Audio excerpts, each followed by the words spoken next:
Sam, it's time to talk about money, but this time focusing on the most elusive of successes in the industry, the $1 Billion Movie Club. As of recording, it's about mid-August if you're paying attention, there are 65 movies in the club, and this year alone we've had a string of summer blockbusters crossing the $1 billion mark. We've got Super Mario Galaxy, Michael, which is the first biopic to hit $1 billion, Toy Story 5, The Odyssey, and Spider-Man Cruise Control, or Brand New Day, for the podcast. They've all crossed the $1 billion mark, and anyway, the latter is even gone even further, and it's hit the even rarer $2 billion mark. With unfathomable amounts of money between these summer season behemoths, we thought we would sit down and take a look at some of the highest grossing movies of all time. So with that being said, pull up a chair, grab your cup of tea, and let's talk about the $1 Billion Movie Club.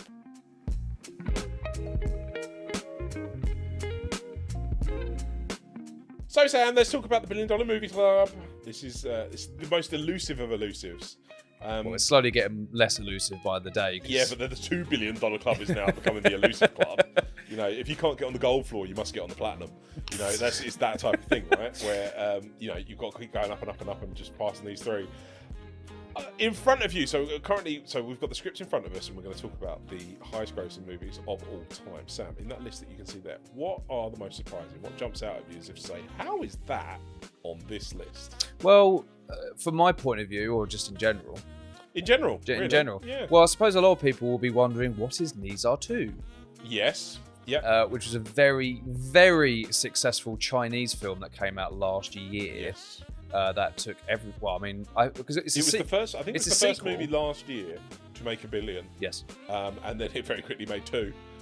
Yes. And now it very quickly became the 4th highest grossing movie of all time. Well, will it be a benchmark for Chinese cinema? Will they actually be able to consistently compete with Hollywood? Yeah. To be at the top of the box office tree? Yeah, it's a big deal. It's a big box office. So I would say that is the standout film in the top 10. Obviously, You've got other films that have got really interesting histories, like Titanic, a film that came out nearly 30 years ago, making $2.2 billion, is insane. Everyone will always be perplexed by how Avatar continues to make a lot of money. I know. Avatar 1 that is starting to fall off at quite a considerable rate. There is nearly $1 billion between Fire and Ash and The Way of Water. Well, I mean, that's just pocket change, right? Yeah. That's it. I tell you what, one of the most surprising one that I've got here is the Zootropolis franchise. Both films made over $1 billion. Zootropolis 2 made nearly 2. That is insane. It's the 10th highest grossing film of all time. Have you seen them? I've seen the first one. I've not seen the second one yet. They're both great. I love the first one. They're both incredibly relatable and really well made, and a really interesting concept. Yeah. And I think that ticks all the Disney boxes. Yeah. In terms of Disney original films, these are absolutely the standout of the last 10 years. Yeah. I think the more the merrier, I would say. You can get so much out of the Zootopia universe. Yeah. Another one on the list as well, two random ones that are based on properties. Top Gun Maverick. Amazing. 16th highest grossing movie of all time. Barbie, number 19, 1.48 billion that made. That's insane. Well, take into account the Barbenheimer. The Barbenheimer thing obviously, as well. But I mean, that's insane, movies, in terms of movies itself. Then you've got your obvious ones. I mean, I don't know about you, but I first became aware of a lot of the $1 Billion Club through the Marvel movies. Yes. Because it very quickly was one of those franchises from Avengers 1 that just kept just from Avengers 1 onwards, you just had the string of $1 billion hits, particularly if it came with an Avengers logo on it. Mm-hmm. But then it quickly fell into the individual movies. They started earning loads. Captain Marvel's over $1 billion. Black Panther's earned over $1 billion. Obviously, all the Spider-Mans, the Tom Holland Spider-Mans, have done fantastically well. Yep. So a lot of the movies in this list are Marvel movies. A lot of them are Pixar. Inside Out 2 is like the 11th highest grossing. I think it's 11. Yeah. 11th highest grossing movie of all time. The Lion King, the live action remake, and I have this in air quotes because it's not a live action. Might be the worst film in the top one. I don't know. Jurassic World is there. Yeah, but Jurassic World. I like Jurassic World, but I get why people don't. Jurassic World 2, Fallen Kingdom's on here, so it is I think it's the last on the list. But it's still in there. But there's lots of movies on there. Super Mario Bros. Movie, and I think the Galaxy movie's on there because that just made $1 billion this year. Deadpool and Wolverine, all Star Wars, like a lot of Star Wars, at least new Star Wars movies are on here as well. Then you've got number 27, you've got The Odyssey from this year as well. This is climbing fast, 1.29 billion at the moment. It should pass Last Jedi, it should pass Deadpool and Wolverine, probably even pass Harry Potter. Can I ask a question? Go for it. What's the most impressive film to be on the $1 billion list? I have always been quietly impressed with Furious 7. Particularly with how high it is. It's number 15, so it's higher. It places higher than Top Gun Maverick. But I do think the standalone, not standalone, because obviously Top Gun's based on a sequel, but Top Gun is there for its own merit. Yeah. Like, in terms of, like, that film is phenomenal. Yeah, like, Top Gun's good. Great. I think I mean, Barbie is a rare film where it's an original idea and there's nothing else attached to it at all. Everything else is list. Same as the Odyssey. Yeah, the Odyssey's gonna take that for crown. Everything else, if it's a sequel, which most of these are, even Nija is a sequel. All of these now, I mean, you could argue that at the time Avatar wasn't. Like, that was a standalone movie, massively capitalised on 3D, and it was actually good 3D at the time. Avengers Endgame was a sequel. It was like the 21st movie or whatever it was. But, like, Titanic was its own standalone. Jurassic Park being on the list is amazing. That film came out in 1993 and made $1 billion. That's very got a lot impressive. of re-releases to make the $1 billion. It True. wasn't original $1 billion. That got to $1 billion because of the re-releases. But that still doesn't... I don't think that takes away from it. It just goes to show that there's then still an audience for it. Titanic making 2.2 is unbelievable. Yeah. Lord of the Rings, really happy. Yeah. I mean, 1.1 billion in the early 2000s. Mad, right? I am also surprised at the amount of Harry Potter movies that aren't in the $1 billion club. I think it's only Deathly Hallows Part 1 and 2 that ever made the $1 billion. I think everything else just fell a little bit short. Skyfall's very impressive. Skyfall is very impressive. And Joker's interesting. Joker's interesting. I think, I know it sounds weird, I think what deserves more is The Dark Knight and Dark Knight Rises. They barely crossed the $1 billion. I say barely. They're 100 million over, or just shy of 100 million over. But when you look at where they are in popular zeitgeist, particularly The Dark Knight, I'm surprised that it hasn't. But then it hasn't had a lot of re-releases. Do you know what the standout film on this list is for me? Go for it. Alice in Wonderland. Yes. That film. Good point. Making $1 billion is just all down to the power that Johnny Depp had. Yeah. Going into the 2010s from the popularity he had because of Pirates of the Caribbean. That will never happen again. Yeah. Like, just one person basically making this film, a very poor film, in my opinion, $1 billion. It's not a good film. Is unbelievable. I mean, you've also got Pirates of the Caribbean on Stranger Tides. Yeah. And everything else is kind of like, has got a lot going for it in that sense. Yeah. Whether it be like the culture at the time, or the filmmakers behind it, or the franchise itself. But Alice in Wonderland, crap film, ugly, horrible film, just was a success because of Johnny Depp. Yeah. That's really interesting to me. Yeah, absolutely does it. But I mean, it's a really interesting list. It starts with Avatar, it ends with Jurassic World Dominion. Might be the that one. Actually, no. over. Sorry, I will apologise to Lion King for some. Yeah, Jurassic World Dominion. My God, did that make $1 billion by like $2,000? By $1 million. Oh, it is $1 million. Yeah. So it's 1.001 million or something like that. God damn it! What's the second one on there? There's Jurassic Park.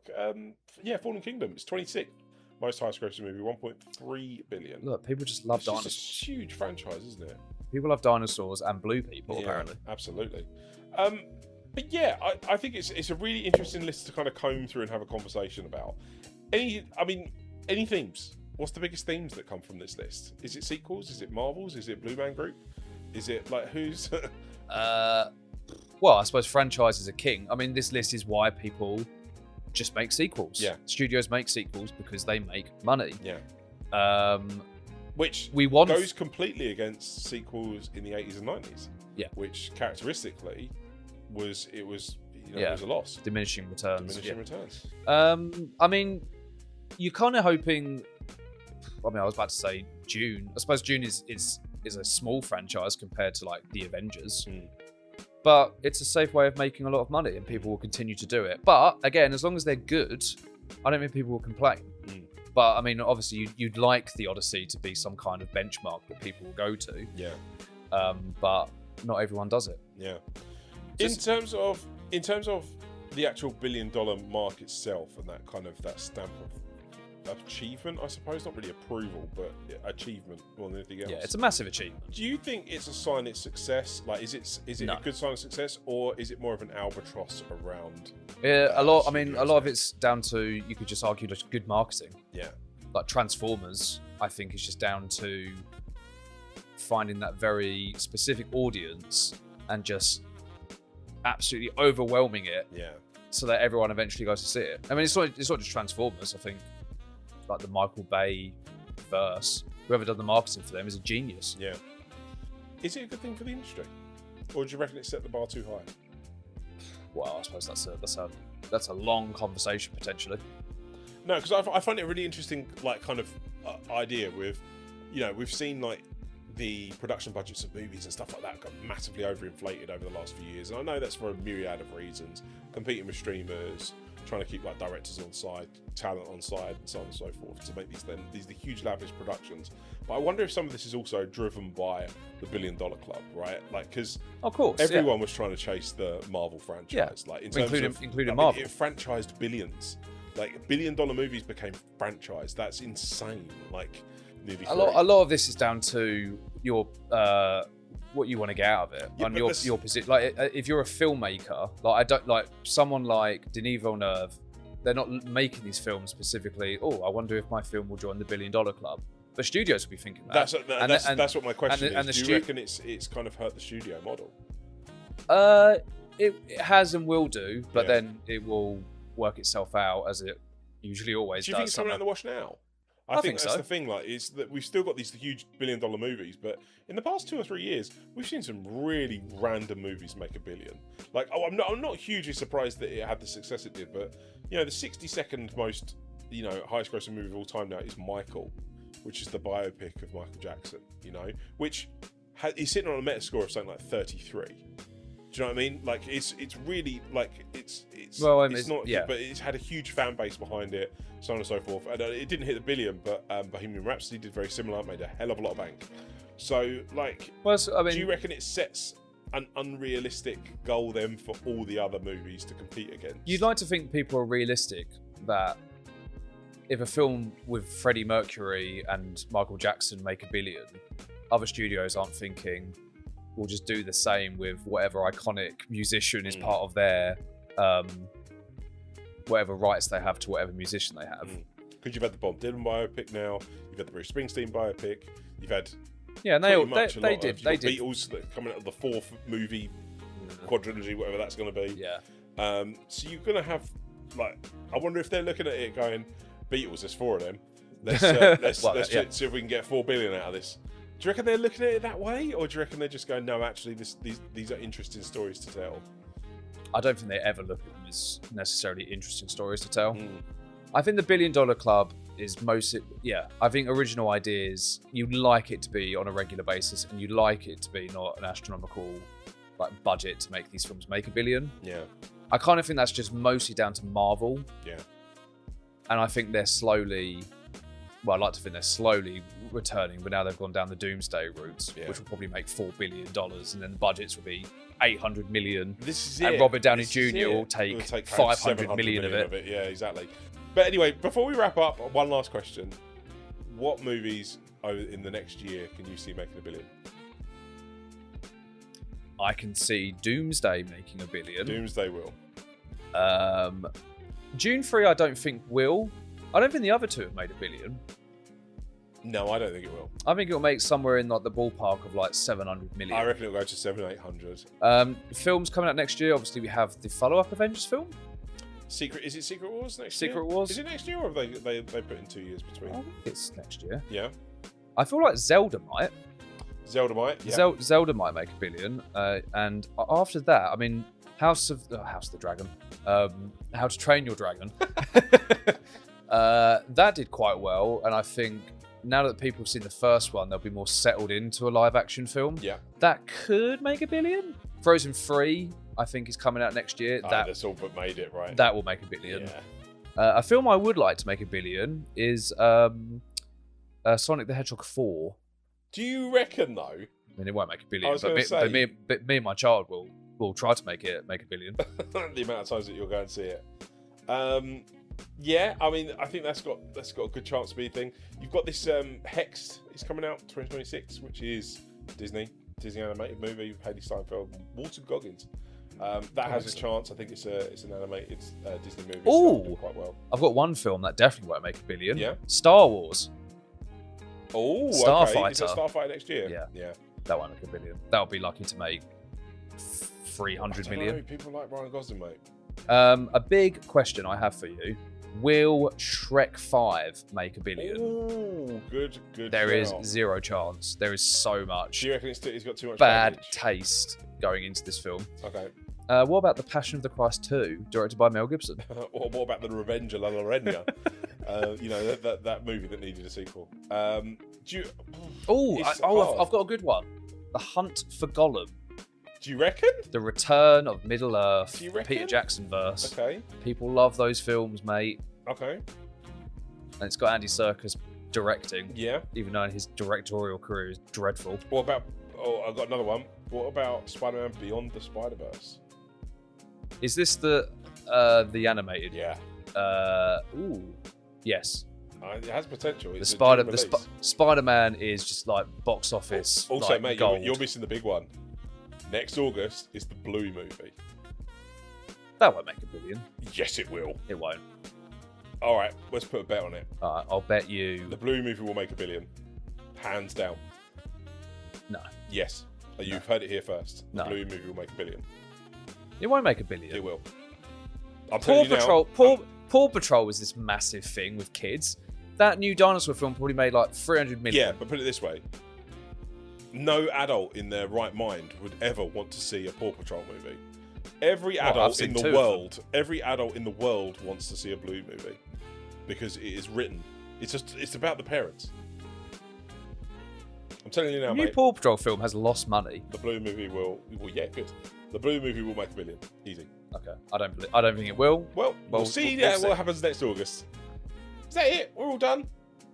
I think we are. Anyway, that's it for today. Let us know what you think about the $1 Billion Movie Club. Can you see any more movies from 2026 being inducted into the club? Or have we peaked for the year? Considering we have Doomsday and Doom Part 3 on the horizon, we might not be done yet. Anyway, I think that's all we've got for you today. Take care and we'll see you soon. Bye.